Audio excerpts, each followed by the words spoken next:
किसी भी इंसान को कामयाब बनाने के पीछे उसकी मेहनत और दूरदृष्टि दोनों अहम भूमिका निभाते हैं, फिर चाहे परिस्थितियां कैसी भी रही हों। जी हाँ दोस्तों, आज हम बात करेंगे एक ऐसे लड़के की जिसने एक गरीब परिवार में जन्म लिया और अपने बचपन में साइकिल रिपेयर के काम से करियर की शुरुआत की। और जब उनकी मृत्यु हुई तो वो एक $200 बिलियन कंपनी के मालिक थे। और इंडा स्टोरीज में आप सबका स्वागत है। दोस्तों, जापानी इंजीनियर, इंडस्ट्रियलिस्ट और ऑटोमोबाइल जाइंट साइचिरो होंडा कंपनी के मालिक हैं। इनका जन्म 17 नवंबर 1906 को हामामात्सु के कमोयो गांव में हुआ।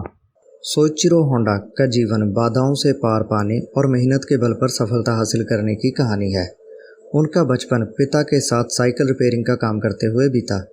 जब वे हाई स्कूल में थे, एक कंपनी टोक्यो आर्ट शोकाई का विज्ञापन देखा जो ऑटोमोबाइल और गैसोलीन इंजन रिपेयर करती थी। साइचिरो ने तय कर लिया कि वे इस कंपनी में काम करेंगे।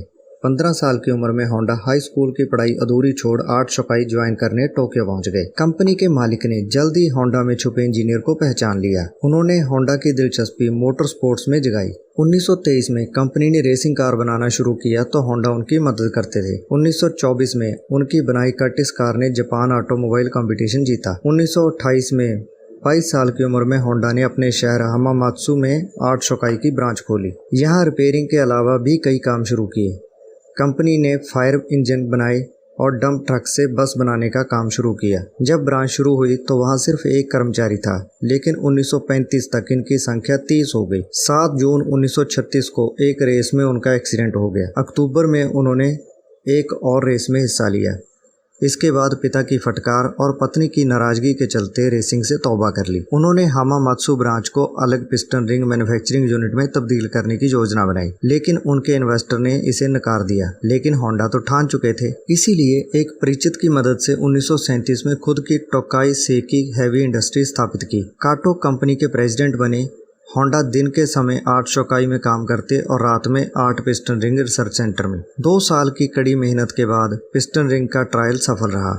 होंडा ने आर्ट शोकाई की हामामात्सु ब्रांच ट्रेनियों को सौंप दी और टोकाई सेकी कंपनी में प्रेसिडेंट के रूप में शामिल हुए। लेकिन संघर्ष का दौर खत्म नहीं हुआ था। होंडा द्वारा टोयोटा कंपनी लिमिटेड के लिए तैयार किए गए 50 पिस्टन रिंग का पहला ऑर्डर फेल हो गया। इसके बाद मैन्युफैक्चरिंग तकनीक सीखने के लिए होंडा ने जापान की कई बड़ी कंपनियों की खाक छानी। 2 साल बाद होंडा पिस्टन रिंग का बड़े पैमाने पर सटीक उत्पादन करने और टोक्यो और नाकाजिमा एयरक्राफ्ट जैसी कंपनियों को सप्लाई करने में सफल रही। 1942 में टोयोटा ने टोकाई साकी कंपनी की 40% हिस्सेदारी ले ली और होंडा को सीनियर मैनेजिंग डायरेक्टर बना दिया। युद्ध के इस दौर में कंपनी के पुरुष कर्मचारी सेना में शामिल हो गए और महिला कर्मचारियों ने अधिकांश काम संभाला। जापान पर हवाई हमले बढ़ते जा रहे थे।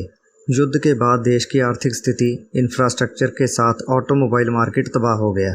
अधिकांश जापानी साइकिल का उपयोग करने लगे। इसी बीच होंडा 50 सीसी के 2 स्ट्रोक इंजन और साइकिल के मेल से मोटरसाइकिल बनाने का हिट आइडिया लाए। 1946 में 40 साल की उम्र में उन्होंने होंडा रिसर्च टेक्निकल इंस्टीट्यूट की स्थापना की। 1949 में होंडा ने आधिकारिक रूप से 20 कर्मचारियों के साथ होंडा मोटर कंपनी शुरू की। समय के साथ होंडा ने मोटराइज्ड बाईसाइकिल के डिजाइन में जापानी कंज्यूमर की सुविधा के लिए कई बदलाव किए। 1960 में होंडा ने उत्तरी अमेरिका के बाजार में कदम रखा। मोटरसाइकिल रेसिंग की दुनिया में होंडा सब पर भारी ब्रांड है। होंडा की मोटरसाइकिल अनगिनत ग्रैंड प्रिक्स, मोटोक्रॉस और एंड्यूरो जीत चुकी है। 1963 तक होंडा यूनाइटेड स्टेट्स का सबसे बड़ा मोटरसाइकिल ब्रांड बन गया। इसी साल उन्होंने ऑटोमोबाइल निर्माण के क्षेत्र में कदम रखा। 1980 के दशक की शुरुआत में यह जापान की तीसरी बड़ी ऑटोमोबाइल कंपनी बन चुकी थी।